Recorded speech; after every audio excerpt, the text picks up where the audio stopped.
මෙන්න මේ නිල වෙදකම. ඒ කියන්නේ යටිපතුල් දෙකේ විශේෂය මම කියලා දෙන්නම්. යටිපතුල් දෙකේ අල්ලවල් දෙකේ තෙල් ගාලා සම්බාහනය කිරීම තුළ අග්න්‍යාසය තුළ ඉන්ද්‍රියන් ප්‍රාණවත් කිරීමක් මම කරන්නේ. දියවැඩියාව නිට්ටාටම සුව කරන්න පුළුවන්. ඉන්ද්‍රියන් ප්‍රාණවත් වෙනවා.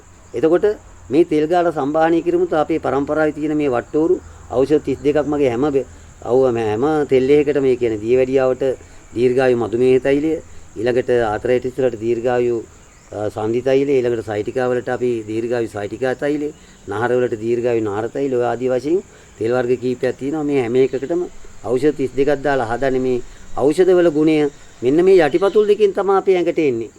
යටිපතුල් දෙකෙන් ඇවිල්ලා තමයි අපි රුධිරයට සම්බන්ධ වෙන්නේ. එතකොට අපි සම්බාහනය කරපුවම ජනිත කරන විද්‍යුත් ශක්තියක් තියෙනවා. මේ ශක්තිය ස්නායු දිගේ ගමන් කරලා හිටම් මේ දේ ශක්තියින් දෙකම ඉන්ද්‍රියන් කරා ගමන් කරපුවාම ඉන්ද්‍රියන් නැවත ප්‍රාණවත් වෙනවා. ඇට මිදුළු දිය වෙච්ච ලියලනවා. අත්ති දි รา පත් වෙච්ච නැවත ලියලනවා. ස්නායු පද්ධතියම නැවත පණ ගන්නනවා. රක්ත ධාතුවම යලි පිරිසිදු කරනවා. තව මොනවද වෙන්න ඕනේ කියන්නකෝ. මේ හැම දෙයක්ම සිද්ධ වෙන්නේ මෙන්න මේ තෙල් ටික ගාලේ යටිපතුල් දෙකේ අල්ලවල් දෙකේ විශේෂ නිල ස්ථානවල සම්බාහනය කිරීම තුළ. ඉතින් මම රෝගීන් දසදහස් ගණනක් මම සුව කරලා තියෙනවා. ඒ අතරේ විශේෂ ගොඩක් ඉන්නවා. අපි කතා කරමු ඉදිරියේදී මේ හැම දෙයක් ගැන.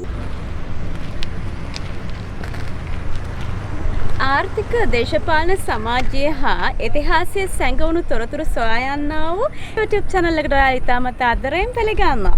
ඉතින් අද දවසේ මගේ මේ ගවේෂණාත්මක චාරිකාවේ පළමු දවස වේදිහට ඇඟට එක බෙහෙතක්වත් බොන්න දෙන්නේ නැතුව විශ්මිත හෙළ වෛද්‍ය ක්‍රමෙන් ඔබව සුවපත් කරන්න වෛද්‍යවරයෙක් සොයාගෙන යන්නට මම හිතුවා. ඒ කවුරුත් නෙමෙයි රෝහණ සබරගමුව වෛද්‍යතුමන්. මේ පාරම්පරික වෛද්‍යතුමාගේ විශ්මිත හෙළ වෛද්‍ය ක්‍රමය ඔස්සේ සුවපත් වූ රෝගීන් දසදහස් ගණනක් අපි අතර ඉන්නවා. ඉතින් අද දවසේ මගේ ගවේෂණාත්මක මේ චාරිකාවට මම හිතුවා අපේ වෛද්‍යතුමන් සමග කතා කරන ගමන් මේ විදිහේ රෝගීන් සුවපත් වූ රෝගීන් සොයාගෙන යන්න. මම හිතනවා ඔබටත් පුළුවන් මාත් එක්ක එන්න. අද දවසේ අපි බලමු කාත් එක්කද කතා කරන්න කියලා. ඉතින් මුලින්ම මම ඔයාලගෙන් ඉල්ලනවා එක්ස්පර්ට් channel එකට අනිවාර්යයෙන්ම subscribe කරන්න. ළඟම තියෙන bell icon එක click කරලා තියාගන්න. ඒ වගේම තමයි අපේ Facebook පිටුවත් අනිවාර්යයෙන්ම ඔබ follow කරලා තියෙන්න ඕනේ. එහෙනම් අද දවසේ මේ පටන් ගත්ත චාරිකාව මාත් එක්කම අවසන් කරමුද? එහෙනම් අපි යමු. බලාගෙන ඉන්න මම කාලඟටද යන්න කියලා. එහෙනම් යා මගෙත් එක්ක. එන්න. කොට ඔබතුමියගේ මහත් ආදරණීය ස්වාමිපුරුෂයා දැක්කට පස්සේ අපේ වෛද්‍යතුමන් රෝහණ සමරගබෝ වෛද්‍යතුමන් ඒ අභියෝගය බාරගත්තද මෙයා සනීප කරන්න පුළුවන් කියලා? ඔව් සනීප කරන්න පුළුවන් කියලා බාරගත්තා. හරි. දැන් ඒ විශ්වාසය තියෙනවද ඔබට? ඒ විශ්වාසය 100ට 200ක්. දැන් කොච්චර කාලයක් වුණාද මේ අභියෝගය බාර අරගෙන මේ වෙනකොට? දැන් මේ මාස දෙක ඉන්නේ අපේ අහලා අපේක දැකලා අපේ මහත්තයව දැකලා දැන් ගිහිල්ලා තියෙනවා 4 දෙනෙක්. අන්න එතන තමයි සුවිශේෂී කාරණාව. කපලක් කපන්න નિયમિત වෙලා තිබුණේ එතුමන්ගේ. ඒක සංවේදී දවස් උනා කාට උනත් අපේ අම්මා කෙනෙකුගේ කිසිම අවයවයක් අයින් කරනකොට අපි කැමති නැහැ. ඒ අපි මොකද දවසක් හරි ජීවත් වෙන්න තමයි අපි බලන්නේ. හැබැයි එතන තියෙන අභියෝගය තමයි එතුමන් බාරගත්තා. පුංචි කියන්නේ මාස දෙකක් වගේ කාලයකදී අර කිසිම දැනීමක් නැති ඔබේ ස්වාම පුරුෂයා නැත්නම් ආදරණීය මහත්මයා දැන් ඒ හැමදේම දැයිලා කැම්බීම ගන්නවා සාමාන්‍ය යථා තත්ත්වයට පත් වෙමින් ඉන්නවා. ඒක පුංචි කාල සීමාවක්. එතකොට තව අභියෝගයක් තියෙනවා මෙයා සම්පූර්ණයෙන්ම සුවපත් කරනවා කියලා. හරි. මොයිද මහත්තයා කිව්වා 6 මාසයක් යද්දි මම මේ කතා කරන්න ගිහිල්ලා නෙමෙයි ෆෝන් එකෙන් අහද්දි කියනවා විස්තර කියද්දි කියනවා මේ තව 6 මාසයක් යද්දි බලන්නකො මහත්තයා ඇවිදිනවා කියනවා. හරි.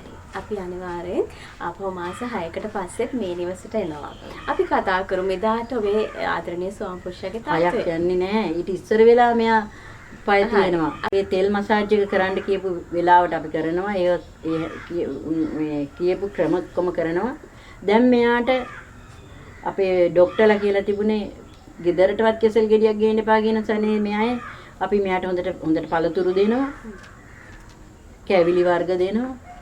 ඒව සියලුම දේ ගන්න ඒව දීලත් ඊයේ රෑත් යා හොඳට මේ අග්ගල මේනවද කාලා කෝපි එකක් හරි රෑත් බිව්වා. අද සීනි 128ට තිබුණේ. එච්චර දේවල් පැණි රසත් අරගෙන.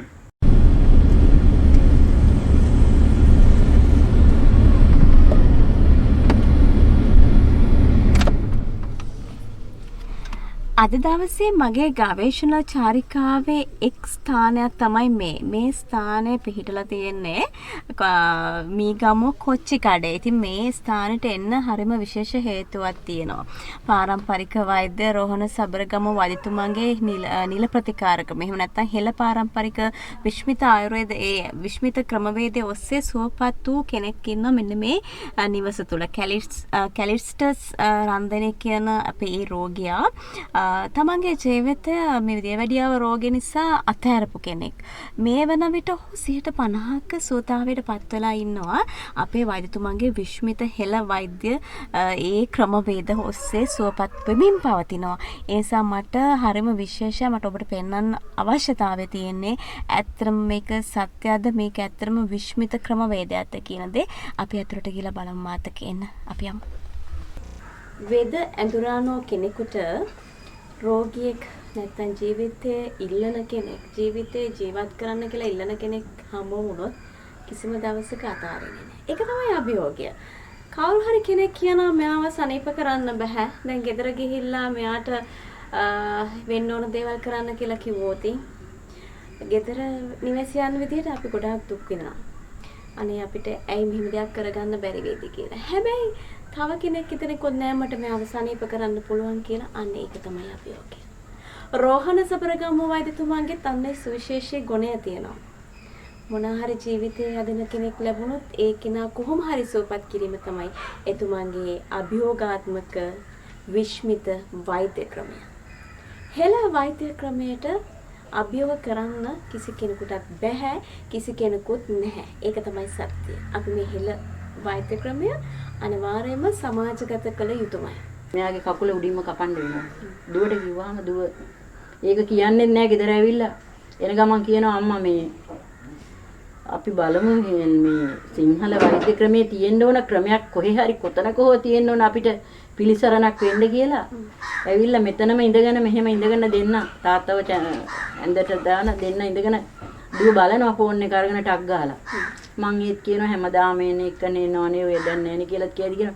නෑ ඉඳන්ම බලන්න කියලා ගහලා එකපාර ගහපු ගමන්ම වෙද මහත්තයාගේ එකපාරට ආව අවුරුදු 4කට ඉස්සර වෙලා දාපු එක. මෙයා කතා කරනවා මම මෙහෙන්න බලන්න කියලා දාපුවම මම ඒක කියෙව්වා. ඒකේ තියෙනවා. ස්නායු ගමන් කරන ලේ ගමන් කරන්නේ සේරම සුවපත් වෙන හැටි සියලුම විස්තර ඒකේ තියෙන අවුරුදු 4කට කලින් දාපු එක.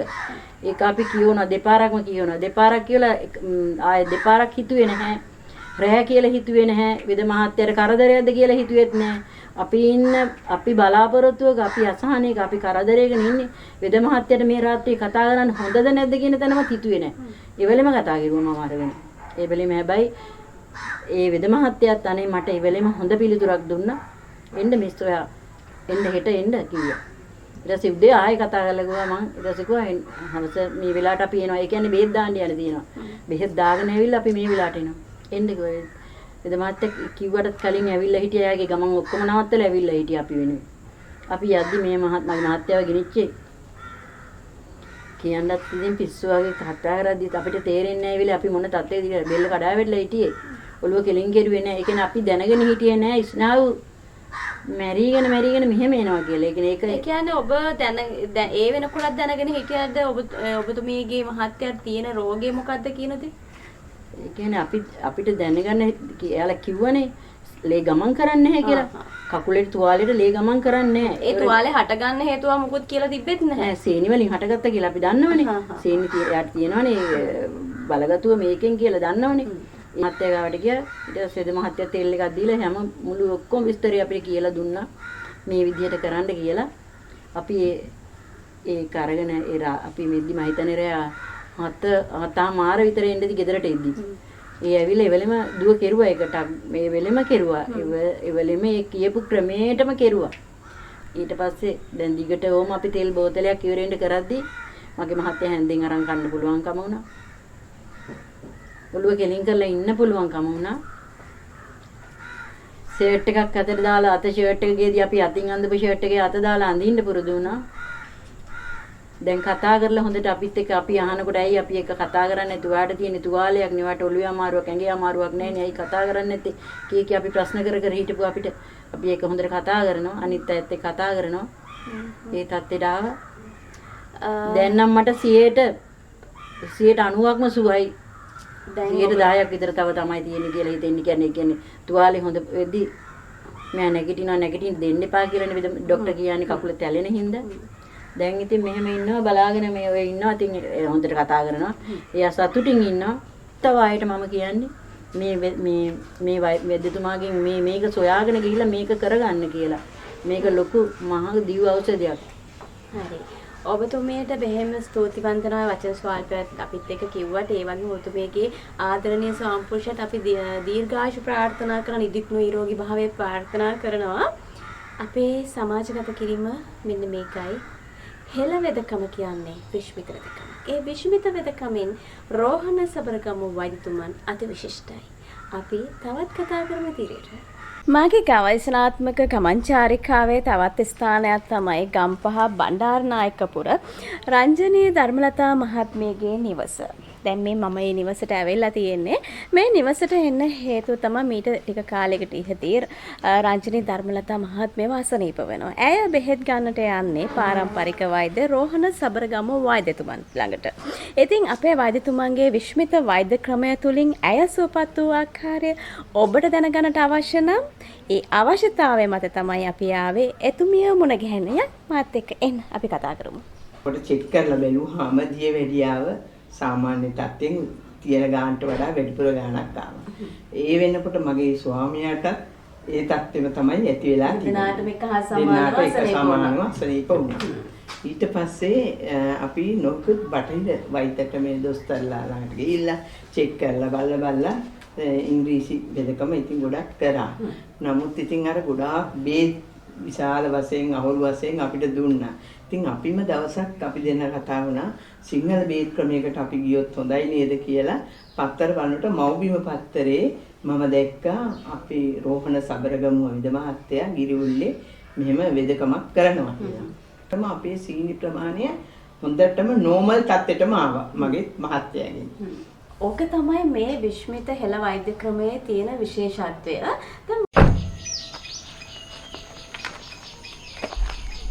ඔබ මම මේ එක්කගෙන ආවේ දොඩංගොඩ දයාරත්න මහත්මයාගේ නිවසට. ඉතින් අර මුලින්ම සඳහන් කළානේ ඔබ මාත් එක්ක නිවසට යනවා කියලා. අපි ඇතුළට ගිහිල්ලා කතා කරමු එතුමත් එක්ක කොහොමද එතුමා සුවපත් වුනේ කියන එක. යමු මාත් එක්ක. ඊට තමයි රෝහණ සබරගමු වෛද්‍යතුමා කියන හතරුතුරු හාගෙන මම එතුමාගේ නිවසටම ගිහින්. එතුමා නිවසේ යනකොටත් හදිසි අවස්ථාවේ එතුමා මේ මලගෙදර යන්න සූදානම් වෙලා ඉඳලා මම බලාපොරොත්තු වෙලා මටම කතා කරමු නිසා එතුමා ඉඳලා ඒ මලගෙදරත් එතුමා විශේෂ පුද්ගලෙක් කිව්වා මේ මලගෙදර යන්නදී. එතුමා ඉඳලා මාවට ප්‍රතිකාරයට අවශ්‍ය උපදෙස් දීලා ඒ ප්‍රතිකාර ක්‍රමයට බෙහෙත් කියන්නේ තෙල් තමයි එතුමා පාවිච්චි කරන්නේ ප්‍රතිකාර ක්‍රමයට. බෙහෙත් මුකුත් නැහැ තෙල් ටික මට ලබා දුන්නා. දැන් ඔබතුමා දැන් කියනවානේ බෙහෙත් මුකුත් දුන්නේ නැහැ තෙල් විතරක් දීලා තමයි මේ ප්‍රතිකාර. දැන් කොච්චර කාලයක් දැන් අර දියවැඩියාව කියන රෝගයනේ මූලින්ම හඳුනාගන්න ඔබතුමා ඒ දියවැඩියාව රෝගයත් එක්ක එන අතුරු ආබාධ වලින් තමයි ඔබතුමා පීඩා විඳින්නේ. එතකොට සන්ධි ප්‍රදාහය රෝගයත් එන්නේ අර දියවැඩියාව හේතු කරගෙන. එතකොට ඔබ කොච්චර කාලයක ඉඳලා බෙහෙත් වර්ග බිව්වද මේ රෝගවලට? මට උස්සන්නේ දියවැඩියාව රෝගයේ අතුරු ආබාධ ඇතුනේ ජනවාරි මාසෙ තමයි මට තේරෙන තත්ත්වෙ තිබුණා. ඒ ජනවාරි මාසෙල මම නොයෙකුත් ප්‍රතිකාර කරා කියලා කියවනේ. ඊවට පස්සේ ඊට පස්සේ අප්‍රේල් මාසේ පළවෙනිදාට තමයි මෙතුමා හම්බෙන්නේ ගියේ. අප්‍රේල් මාසේ පළවෙනිදා තමයි මෙතුමා හම්බෙලා ප්‍රතිකාර කරා. ප්‍රතිකාර කරලා දින කිහිපයක් කරනකොට මට ලොකු සුවයක් අත් වෙන්න පටන් ගත්තා.